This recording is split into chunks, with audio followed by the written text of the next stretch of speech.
Bonjour tout le monde, bienvenue sur Allo School. Je suis Goufi Fajihad, votre prof de physique chimie durant cette année, Inch'Allah.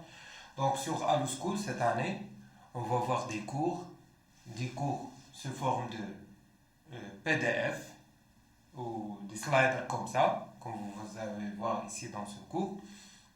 Vous allez voir dans ce cours, et des vidéos qui expliquent le cours et les exercices et les devoirs et les examens locaux. Donc, soit les cours bien expliqués, des vidéos, les matières كلهم, mais je parle ici de la physique, aussi des exercices corrigés, des devoirs corrigés, les devoirs les 12 dans la classe, et des examens locaux corrigés. Donc, l'abonnement كامل عندكم في Allo School. ممكن تابوناو تدخلوا السيت تابوناو عندنا. مرحبا بكم.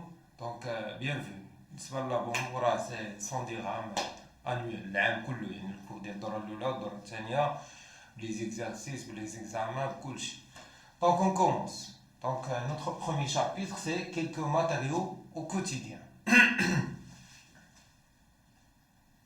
Donc dans ce cours on va voir la distinction entre les objets et les matériaux, la classification des matériaux selon leurs propriétés, les matériaux organiques, les métaux, les verres, les plastiques, d'accord?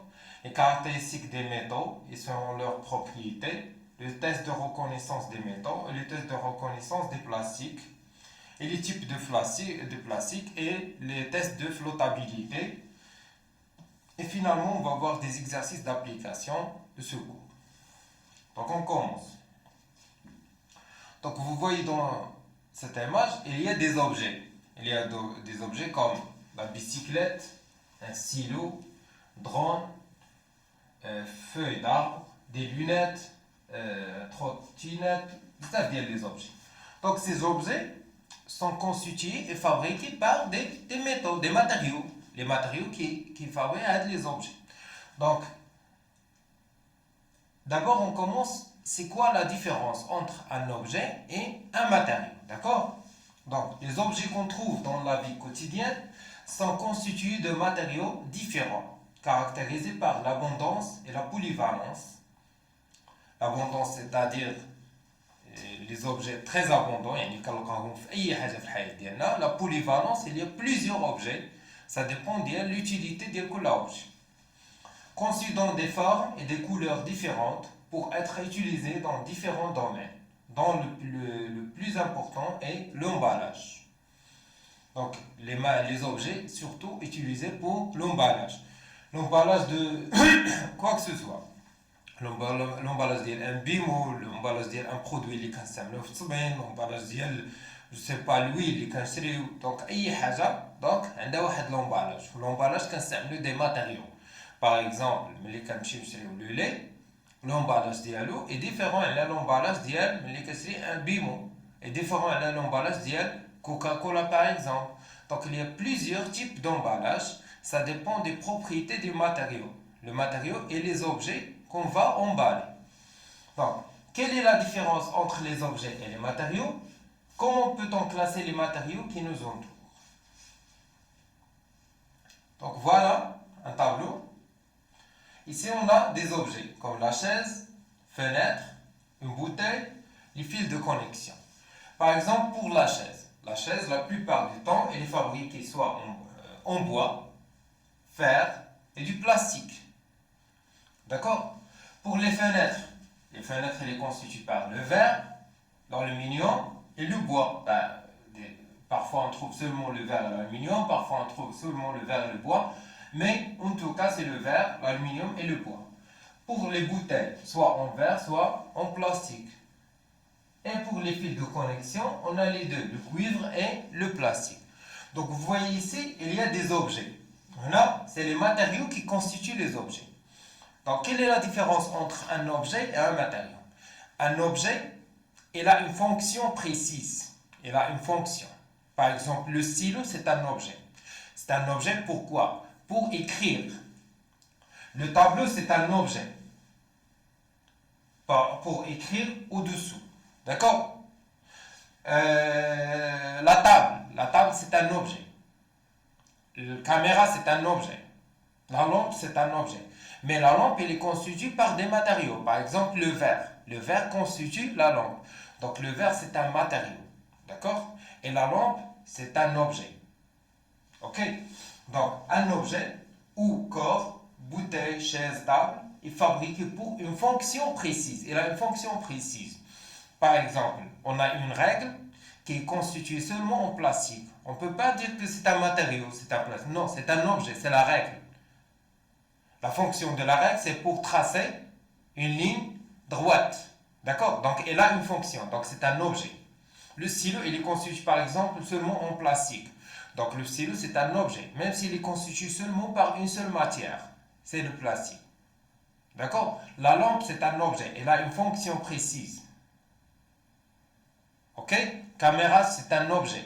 C'est pour filmer. L'ordinateur, c'est un objet. D'accord? Elle est constituée par plusieurs matériaux. Les matériaux, c'est les constituants de l'objet. Un objet, il est constitué par un matériau ou par plusieurs matériaux. Mais un objet, il a une fonction précise. D'accord? C'est un objet. Par exemple, quand je parle de cuivre, le cuivre, c'est un matériau. Mais un fil de connexion qui est constitué par le cuivre, c'est un objet. Son rôle, c'est de connecter les appareils électriques ou de faire passer le courant électrique en général, d'accord? Même s'il est constitué seulement du cuivre, mais c'est un objet. Il est constitué par le cuivre, c'est un matériau. Quel est le matériau? Un verre d'eau. Le verre d'eau, c'est un objet pour boire, d'accord? Mais il est constitué par un matériau, le verre. Le verre, c'est un matériau, mais le verre utilisé, c'est pour boire, c'est un objet. D'accord? Donc, on appelle matériau toute matière employée à la fabrication des objets. Un même objet peut être fabriqué avec un ou plusieurs matériaux. Un même matériau permet de fabriquer des objets différents. Par exemple, le verre, on peut fabriquer une lampe, fenêtre, un tableau. D'accord? Donc il y a plusieurs un matériau peut fabriquer plusieurs objets. Et un objet peut être fabriqué par un matériau ou plusieurs matériaux. D'accord? Donc ici, on a une famille de matériaux est un ensemble de matériaux dont les propriétés sont semblables. Donc on va voir les familles des matériaux. Les matériaux sont classés par plusieurs matériaux. On va voir quelles sont ces familles et les propriétés de chaque famille. D'abord, comment classer les matériaux par des familles? La famille, c'est un ensemble de matériaux qui ont les mêmes propriétés. Par exemple, on commence par les organiques, les matériaux organiques. Les matériaux organiques, il y a deux types. Il y a les matériaux organiques d'origine végétale, qui proviennent essentiellement des plantes, comme le bois, l'écorce, la laine, le papier. D'accord? Par exemple, voilà le bois, la laine, voilà la laine. D'accord? Donc, ce sont des matériaux qui appartiennent à la famille des organiques, des matériaux organiques. Et d'origine animale, comme par exemple le cuir, les cheveux, sont des matériaux organiques d'origine animale. Et par exemple, le bois, c'est une matière organique d'origine végétale. Donc, ce sont des matières organiques. Les matériaux organiques, toujours, ce sont des matériaux qui sont facilement à brûler. Par exemple, le papier, le tissu, le plastique, c'est une matière organique. D'accord? Le papier, le bois, l'alcool, c'est une matière organique. Le pétrole, c'est une matière organique car elle est d'origine végétale et animale. Ok? On a aussi les métaux. On va voir les propriétés après. Pour les métaux, ils sont résistants mécaniquement, bons conducteurs de la chaleur et de l'électricité, malléables, imperméables et opaques. Ils sont résistants mécaniquement. Par exemple, le stylo, il est fabriqué avec une matière de fer, le fer. Donc, il est résistant mécaniquement. Je ne peux pas le casser facilement. Donc, il résiste mécaniquement. Bon conducteur de la chaleur et de l'électricité. de la chaleur, c'est-à-dire elle fait passer la chaleur. C'est-à-dire, par exemple, je chauffe l'extrémité de ce silo, la chaleur se propage le long du silo, car il est fabriqué en fer. D'accord? Donc c'est un matériau conducteur électrique et thermique. Thermique, c'est-à-dire la chaleur. Il fait passer la chaleur. Et l'électricité, bien sûr, comme le cuivre, le fer, le zinc. Les matériaux, par exemple, le fer, le zinc, l'aluminium, le cuivre, l'or, l'argent, l'étain, de coulomb sont des matériaux. Malléable, qu'est-ce que ça veut dire malléable? Je peux fabriquer des différentes formes. Par exemple, le fer, je peux fabriquer un fil avec le fer, maqla avec le fer, d'accord? Un clou avec le fer. Donc je peux, les métaux prennent différentes formes. C'est ça ce que ça veut dire malléable. D'accord? Je peux les déformer. Et imperméable. Imperméable, c'est-à-dire qu'elle ne laisse pas passer ni les liquides ni les gaz. Par exemple, une bouteille fabriquée en métal, par exemple l'aluminium, elle ne laisse pas passer liquide ou un gaz. Et bien sûr, opaque. Opaque, c'est-à-dire qu'elle ne laisse pas passer la lumière. Ok? Les verres. Les verres, elles sont des isolants électriques et mauvais conducteurs de la chaleur, fragiles, imperméables. Donc les verres, comme vous voyez ici, les briques, appartiennent à la famille des verres. Les verres, le porcelain ou le khazaf. D'accord? Donc du coup, nous sont des matériaux qui appartiennent à la famille des verres. Donc les propriétés des verres, elles sont isolants électriques. Isolants électriques, c'est-à-dire qu'elles ne passent pas le courant électrique. Des mauvais conducteurs de chaleur, c'est-à-dire la chaleur, mauvais conducteur, c'est-à-dire que la quantité de chaleur qui fait passer, par exemple, un morceau de verre, c'est très faible. C'est ça pourquoi on dit c'est un mauvais conducteur de chaleur. Fragile, bien sûr fragile, qui tire sur rien, et imperméable, il ne laisse pas passer ni le liquide ni le gaz. Et pour les plastiques, elles possèdent une bonne résistance mécanique, comme les métaux. Elles sont excellents isolants thermiques. Isolants thermiques, c'est-à-dire qu'elles ne laissent pas passer la chaleur. Électriques, c'est un isolant électrique. Imperméables, ne réagissent pas avec l'eau et généralement ni avec les acides et les bases. On va voir qu'est-ce que ça veut dire les acides et les bases après. Un tableau récapitulatif, c'est-à-dire les métaux. Quelles sont les propriétés des métaux? Donc le tableau, je vais vous montrer sur la caméra, mais vous avez le cours, vous avez le PC, sur le site, ça le cours. Donc pour les métaux, sont des bons conducteurs de chaleur, résistants au choc. Au choc, c'est-à-dire les collisions. Et la table qui c'est ça, résistant au choc. Les matériaux plastiques, isolants électriques, isolants de chaleur, et fragiles et flexibles. C'est pas fragile, une faute ici, ils sont flexibles.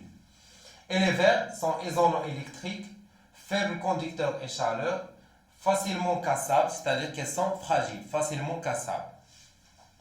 Ok? Maintenant, on passe au test. Test de conductivité électrique. C'est-à-dire un test pour déterminer quels sont les matériaux conducteurs du courant électrique et quels sont les matériaux isolants qui ne font pas passer le courant électrique. Pour ça, on fait l'expérience suivante. Donc, le protocole expérimental. Pour savoir si un matériau est conducteur, on réalise le test de conductivité en utilisant le montage suivant. Donc, en montage, on a une lampe, un générateur pour générer le courant électrique et la matière à tester. Donc, la matière à tester, donc, on a un générateur, une lampe. Pourquoi la lampe? Si la lampe brille, donc le courant électrique passe. Si la lampe ne brille pas, le courant électrique ne passe pas. Entre ces deux points, on met des matières, des métaux. Comme quoi, par exemple, on dirait le fer. Après, on dirait le zinc, on dirait l'aluminium, le cuivre, le plastique, le verre. Et on va voir les résultats après. D'accord? Donc, si la lampe brille, cela indique que le courant électrique circule dans le matériau. Et conducteur. si la lampe reste éteinte, le courant électrique ne circule pas, donc le matériau est isolant. Donc voilà les matériaux qu'on a testés, le fer, le zinc, l'aluminium, le cuivre, le sulfate de cuivre en poudre, le sel en poudre, le bois et des matières plastiques. Donc pour les métaux, qui sont les métaux, le fer, le zinc, l'aluminium, le cuivre, sont des conducteurs, toujours sont des conducteurs de courant électrique. Et pour le sulfate de cuivre, c'est une matière minérale, donc c'est un isolant. Le sel de poudre, c'est un isolant. Le bois, c'est une matière organique, c'est un isolant. Les matières plastiques, c'est un isolant. Donc on voit que les métaux sont des conducteurs électriques, mais les autres métaux ne sont pas des conducteurs électriques. Donc voilà l'une des propriétés des métaux. Les métaux sont des conducteurs de l'électricité. On passe à l'expérience 2. Test de conductivité thermique. La conductivité thermique, c'est-à-dire on va voir est-ce que ces matériaux sont des conducteurs thermiques, c'est-à-dire est-ce que fait passer la chaleur. Pour ça, on va la tige en fer, la tige en bois et la tige en verre. D'accord? On donne le schéma des expériences au cours de laquelle on chauffe l'extrémité des lames de fer, bois et verre. D'accord? هنا كنشد واحد لا بوجي. هنا عندنا لا بوجي بور شوفي ليكستريميتي ديال هاد لا لام، وهنا كنديرو ان مورسو دو سير لا سير شمع. دونك الا كانت لا شارير كدوز فهاد لا لام، شنو غادي يوقع لهاد الشمع هذا؟ غادي يوقع له لا فيزيون، il fond. D'accord? Sinon ils ne font pas. Donc qu'est-ce qu'on observe après un certain temps? Après quelques secondes, la cire de la bougie placée sur l'autre extrémité de la tige en fer commence à fondre. Donc, pour le fer, elle commence à fondre après quelques secondes. Donc, le fer, c'est un conducteur thermique. Elle fait passer la chaleur. D'accord? Pour la matière en bois, le bois. Donc, on observe que la cire, elle ne fond pas. Que tu parles la fusion, carrément. Le bois, c'est un isolant thermique, ne fait pas passer la chaleur. Et pour la tige en verre, après quelques minutes, quelques secondes, quelques minutes, la cire commence à fondre. Donc le verre, c'est un mauvais conducteur. C'est un mauvais conducteur. Elle fait passer la chaleur, mais lentement, faiblement. Elle est faiblement conducteur à la chaleur. D'accord? Conclusion. Les matériaux. Le fer, le bois et les verres. Donc le fer, c'est un conducteur. Pour le bois, c'est un isolant. Et pour les verres, c'est un mauvais conducteur. Le bois, c'est un mauvais conducteur.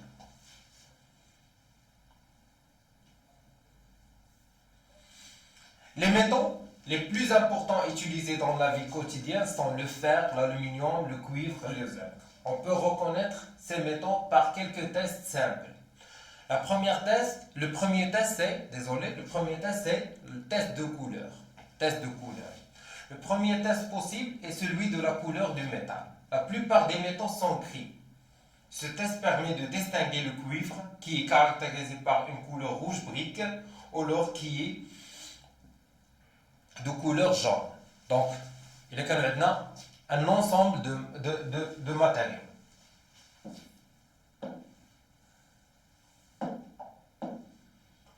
Par exemple, on a 5 morceaux de couleur. Dans la couleur grise, donc il est gris.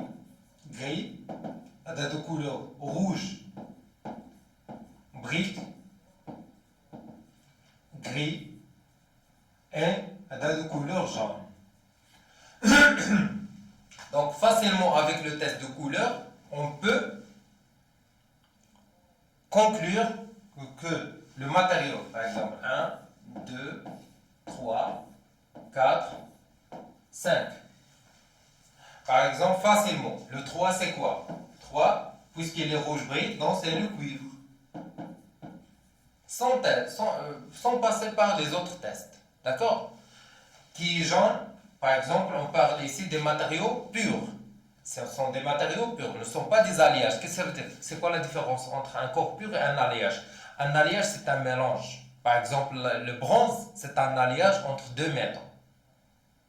L'acier, c'est un alliage entre deux métaux, le carbone et le fer. D'accord? Ici, on parle de corps pur. Il est constitué seulement d'une seule matière. Donc, pour le 3, c'est le cuivre. Pour le 5, c'est l'or.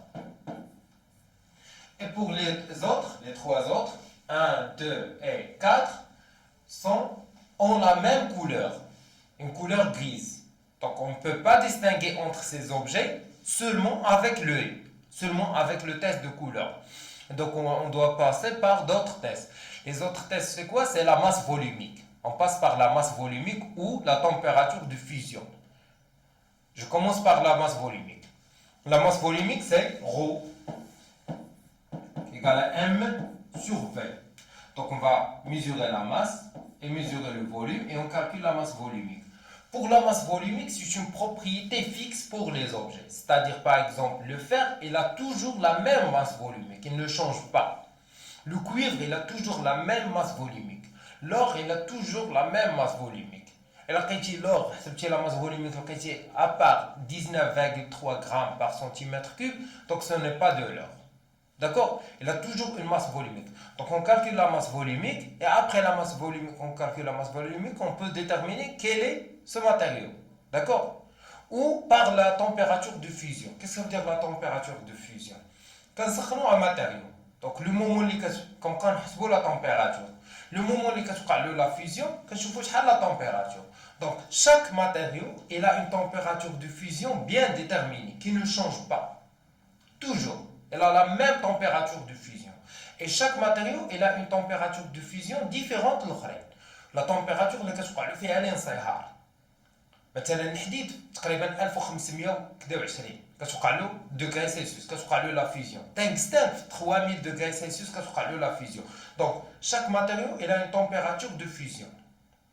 Donc, ملي كنحسبوا la température de fusion ديالو هاد لو تيست صعيب اننا نديروه dans la classe ولا dans le laboratoire, c'est impossible. ما عندناش دي ماتيريال اللي نديرو la température de fusion, mais la masse volumique, on peut mesurer la masse volumique tout simplement. On mesure la masse, le volume, on fait la division la masse sur le volume et le résultat obtenu نقدروا نقارنوه parmi les masses volumiques اللي عندنا déjà اللي عارفين.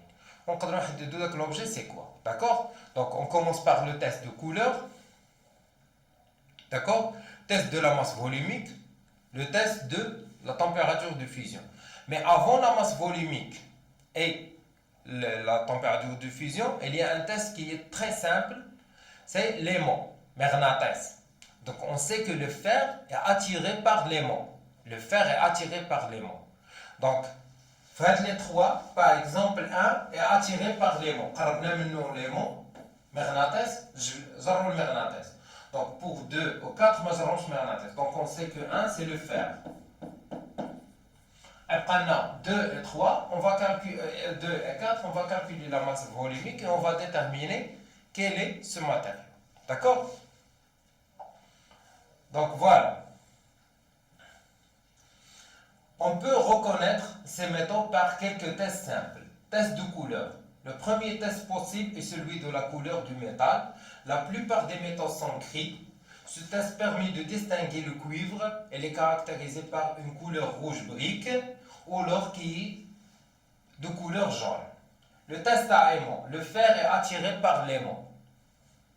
Test de masse volumique. Test de masse volumique. La densité ou la masse volumique d'un solide ou d'un liquide est une grandeur que l'on peut calculer grâce à la relation suivante. Ρ égale à m sur v. Cette grandeur est caractéristique de chaque métal et permet donc de le distinguer des autres. Par exemple, dans le tableau, maintenant, pour le fer, il est de couleur grise, attiré par l'aimant. La masse volumique de le fer, c'est 7,8 g par centimètre cube. Toujours, il ne change pas la masse volumique. Le cuivre, il est rouge brique, non attiré par l'aimant, de masse volumique 8,9 g par centimètre cube. Et pour le zinc, elle est de couleur grise, non attirée par l'aimant. Elle a une masse volumique de 7,1 g par centimètre cube. Et l'aluminium, elle est de couleur grise, non attirée par l'aimant. Et la masse volumique de l'aluminium, c'est 2,7 g par centimètre cube. C'est ça, c'est la raison qu'on utilise beaucoup l'aluminium. D'accord? Elle est très légère par rapport aux autres matériaux. Voilà donc on a 4 tests. La couleur, l'aimant, la masse volumique. On peut aussi calculer ou mesurer la température de fusion. Maintenant on passe au plastique. C'est pour déterminer quel type de plastique. Par exemple, il y a plusieurs méthodes, par exemple dans la trousse. La trousse d'Yelcon. Le stylo, la règle, la gomme, même la trousse, elle est aussi fabriquée par le nylon qui est un type de plastique. Donc les plastiques, bien sûr, sont différents. Par exemple, la bouteille. La bouteille, elle est constituée par un type de plastique et le bouchon, il est constitué par un autre type de plastique. Ok? Donc pour le plastique, il y a plusieurs types de plastique. Pour différencier entre ces types, on passe par des tests. Des tests pour déterminer quel est le type de plastique qu'on utilise.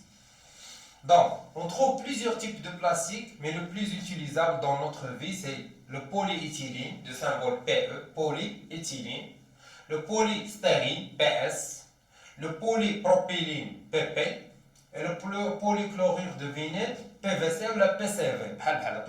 PVC c'est en anglais, PCV c'est en français. Donc, pour le polyéthylène, voilà le code et le logo ديالو غتلقاو بحال هكا. 2 تلقاو واحد الشيمه ديال بحال هكا. Au 2. Donc, c'est le polyéthylène. Et le polyéthylène fait deux types. Il y a le polyéthylène haute densité et le polyéthylène basse densité. Donc, HD c'est haute densité. Il y a le polystyrène. Le polystyrène c'est le PS, 6. Le symbole de l'eau, 6. Il y a le polychlorure de vinyle. PCV ou PVC c'est la même chose, donc 3. Il y a le polypropylène, c'est PP, c'est 5. Le polypropylène. Donc on va voir d'abord comment identifier le type de plastique. Comment identifier le type de plastique. Donc on commence par le test de flottabilité dans l'eau douce. Voilà, test de flottabilité. Première expérience, introduire dans un bécher 4 échantillons de plastique. Le PP, polypropylène, polystyrène, polyéthylène et le PVC, le polychlorure de vinyle. Puis rajouter l'eau douce et observer l'état des échantillons. Donc on dirait les 4 types de plastique, un verre, un bécher, l'eau douce. Donc les deux morceaux de plastique qui flottent sur l'eau, يعني كيطفو فوق الماء كيبقى فوق الماء. Et flotte يعني كيبقى فوق الماء, cool يعني كيهبط تحت الماء. Par exemple, le fer coule dans l'eau, d'accord? Mais le bois flotte sur l'eau. Donc, les deux types qui flottent sur l'eau douce, c'est le polyéthylène et le polypropylène. On va voir comment identifier les deux. Et les deux types de plastique qui coulent dans l'eau, c'est le polystyrène et le PVC. D'accord? On commence d'abord comment différencier, comment identifier le polystyrène et le PVC. Donc on ajoute du sel, le sel dans l'eau, de l'melha dans l'eau. D'accord? Si un morceau flotte, donc c'est le polystyrène. Donc le polystyrène coule dans l'eau douce et flotte sur l'eau salée. L'eau salée, c'est-à-dire l'eau avec le sel. Mais le PVC, elle coule dans les deux. Bien sûr, le polyéthylène et le polypropylène flottent sur l'eau salée. Par exemple, il y a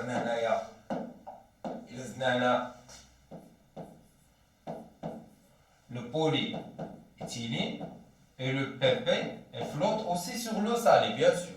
Puisqu'elle flotte sur l'eau douce, elle flotte sur l'eau salée. D'accord? Pour le PS, le polystyrène, elle flotte sur l'eau salée. D'accord? Donc, c'est le polystyrène. Mais le PVC, elle coule dans les deux. Donc, on va voir pourquoi après. Le test de couleur de flamme. On pose sur une flamme les morceaux de PS, PE, PVC et le PET. Le PET, c'est le polyéthylène terephthalate. Le polyéthylène terephthalate, c'est un autre type de plastique. D'accord? Pour le PVC, c'est le seul plastique qui donne une flamme verte. Une flamme verte. Si on brûle un morceau de plastique qui est fabriqué en PVC, c'est du PVC. Et la حرقتيهم غادي يعطيك واحد لا كولور فيرت. مي اتونسيون ديروا هاد التجربه في الدار لانه كيعطي ان غاز توكسيك اللي هو سي لو كلورور ديدروجين. اون فا فوار سا ابري. دونك ما ديروش هاد التجربه هي تنقول لكم. Donc le PVC, si on brûle un morceau de PVC, elle donne une flamme verte. Donc si on brûle plusieurs morceaux de plastique, pour les autres plastiques, donc toujours des flammes normales, des flammes de couleur rouge, jaune. D'accord?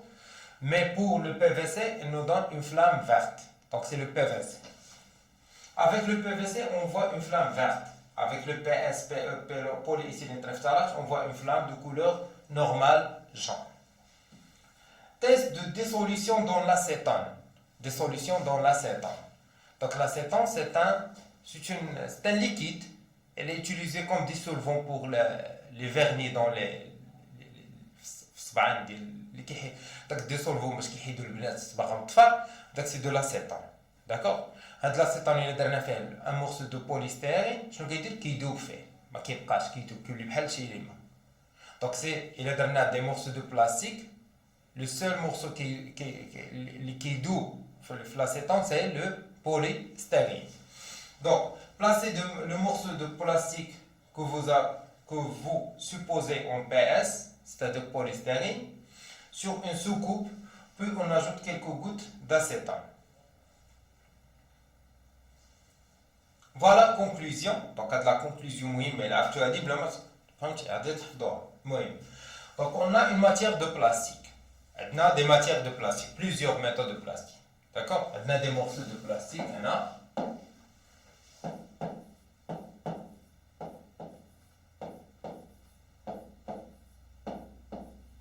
1, 2, 3, 4, 5, 6. Et on veut identifier ces morceaux de plastique. Par exemple, on commence par flotte dans l'eau douce. Arméouf dans l'eau douce. D'accord? Le morceau qui flotte sur l'eau douce, c'est le polyéthylène. C'est le polyéthylène PE. D'accord? C'est le morceau qui flotte dans l'eau douce, c'est le polyéthylène. Pour les autres, ils ne flottent pas dans l'eau douce. Flottabilité dans l'eau salée. On كنزيدو الملح داك الماء pour qu'il devienne l'eau salée. D'accord? C'est le sel plus l'eau. Et on va voir. Par exemple, elle flotte sur l'eau douce. Donc, là, c'est le PE. Donc, ça fait حيد. On les met dans l'eau salée. D'accord? Par exemple, si elle flotte dans l'eau salée, donc c'est le PS. Par exemple, 3, elle flotte dans l'eau salée. Donc là, c'est le PS. Vérification par le test de dissolution dans l'acétone. Elle se dissout facilement dans l'acétone. Donc, بالنسبة للPS باش نزيدو نفيريفيو كاينه elle flotte dans l'eau salée بغينا نزيدو نفيريفيو شنو نديرو في l'acétone. إلا داب في l'acétone يعني كيدوب بحال الملحة كتدوب في الماء ما كيبقاش. Donc c'est le polystyrène. Donc غنكتبو. Donc s'il ne flotte pas, par exemple, il coule dans l'eau, je vais le test de couleur. Si la flamme est verte, c'est le PVC. Si la flamme est verte, c'est le PVC. D'accord? Pour le propylène et les autres, polyéthylène, polystyrène et le PVC et le polyéthylène terephthalate. D'accord?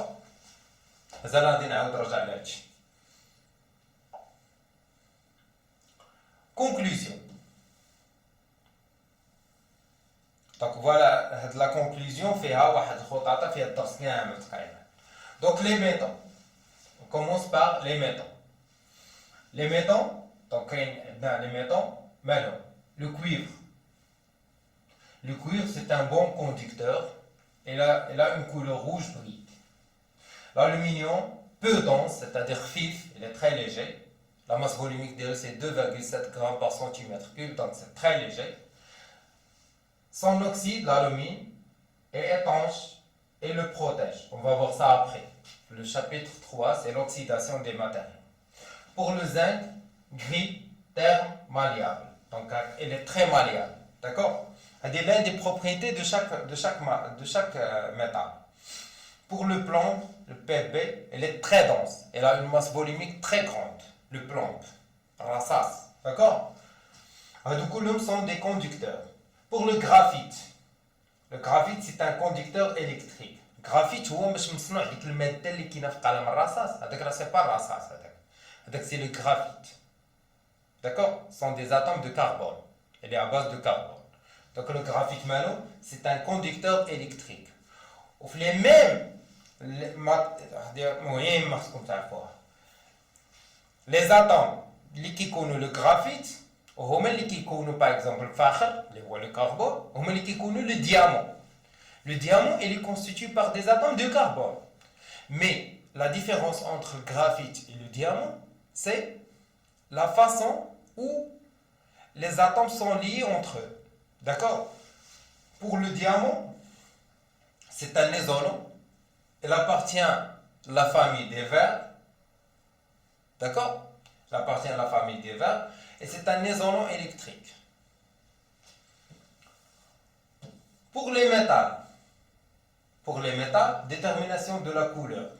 C'est le rouge, donc oui, c'est le cuivre. C'est le jaune, donc c'est l'or. C'est non test d'aimant. C'est les attiré par l'aimant, c'est le fer. Ou l'acier. L'acier aussi, il est attiré par le fer. Car l'acier, c'est un mélange entre le fer et le carbone. Donc il est aussi attiré par l'aimant. Le test de densité. Le test de densité, c'est-à-dire c'est le test de masse volumique. D'accord? Le moins dense, c'est l'aluminium. Le plus dense, c'est le zinc. D'accord? Maintenant, pour les matériaux plastiques, si elles flottent sur l'eau douce, c'est oui, donc c'est le polyéthylène. Après, si elles flottent sur l'eau salée, donc c'est le PS. Elles ne flottent pas sur l'eau douce, mais elles flottent sur l'eau salée, donc c'est le polystyrène. Test de couleur et flamme. Si la flamme est verte, donc c'est le PVC. Si la flamme n'est pas verte, donc c'est le polyéthylène terephthalate. Le polyéthylène terephthalate, c'est le PET. Le polyéthylène terephthalate, vérification par le test de rétroaction. Le polyéthylène terephthalate, il درنا فيه الماء سخون شنو كيدير كيتكمش بحال مثلا القرعه ديال سيدي علي الا كبيتي فيها الماء شنو كيوقع لها كتكمش دغيا دونك سي لو بولييثيلين تريفتالات كتاثر عليه لا شالور بزاف ماشي بحال مثلا القرعه ديال الجافيل واخا دير فيها الماء سخون ما غاديش تكمش علاش لانها سي لو بي في سي كونه من لو بي في سي لو بي في سي ne se rétracte pas facilement ماشي بحال لو polyéthylène. OK. Donc voilà, pour le PS, on peut aussi le vérifier par le test de dissolution dans l'acétone. Il est facilement soluble dans l'acétone. Donc voilà pour notre cours. Maintenant, on passe à la deuxième vidéo où on va corriger ces exercices d'application. Donc on se retrouve dans la deuxième vidéo.